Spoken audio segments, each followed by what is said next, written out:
that man should not think he will receive anything from the Lord. That's James chapter 1, verse 7. It's not a very pleasant verse, now is it? That man should not think he'll receive anything from the Lord. By itself, it's kind of ambiguous, so let's look at a little bit of context. The verse before that starts, but when he asks, he must believe and not doubt. Okay, he must believe and not doubt. That man who doubts, does not think he's going to receive anything from the Lord.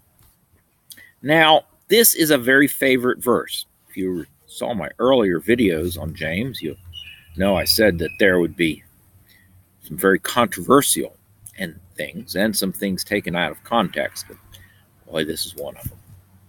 This is a favorite verse of some preachers. See, there is this doctrine going around. Prosperity doctrine. Health and wealth doctrine. Name it and claim it. Or as some call it, blab it and grab it. It is the belief, and it is put forth by many, many preachers. And by the way, if you want to make a lot of money, just start preaching it. You make a lot of money preaching it. If you get big enough, fast enough.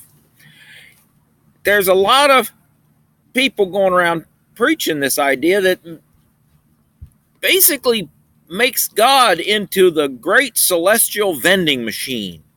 You put in your tithe, you pick what you want on the keypad. It's where you name it. Ka-ching! Watch the little wheels go around and pop! Reach down in that trough and you claim it. You get whatever you ask for. It's like a vending machine.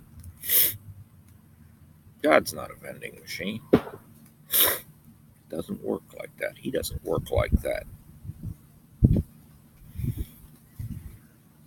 A lot of people think so. A lot of people teach it. You see, it's been shown with statistics how that scam works. I'm going to call it what it is. It's a scam. You got to get big quick.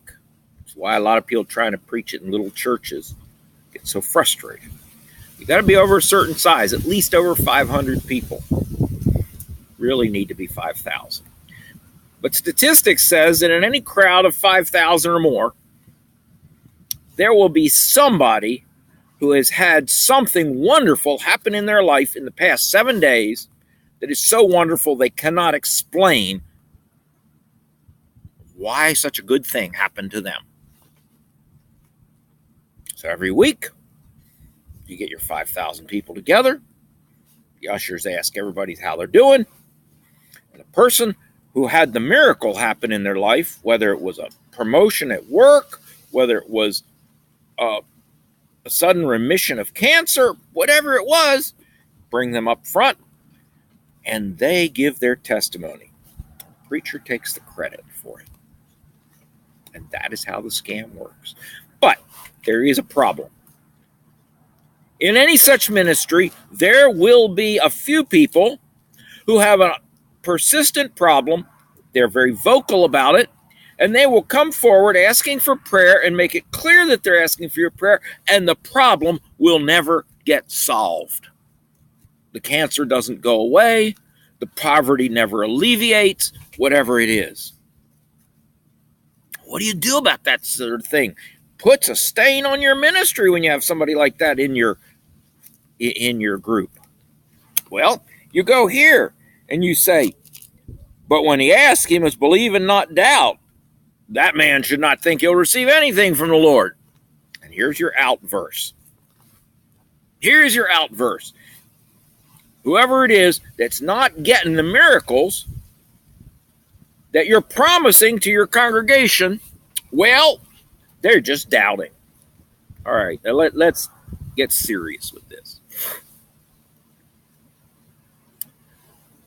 Two things. One is the promise that's general, and this is not the general promise. The promise that's general is back in 1 John.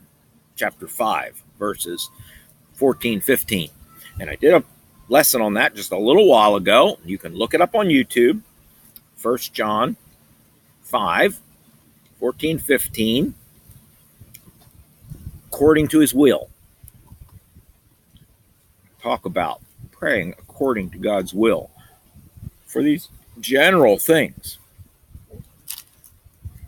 Judge for yourself. But here, it's talking about only one kind of prayer. Let's look at what kind it is. Verse 5, if any of you lacks wisdom, he should ask God, who gives generously to all without finding fault, and it will be given to him.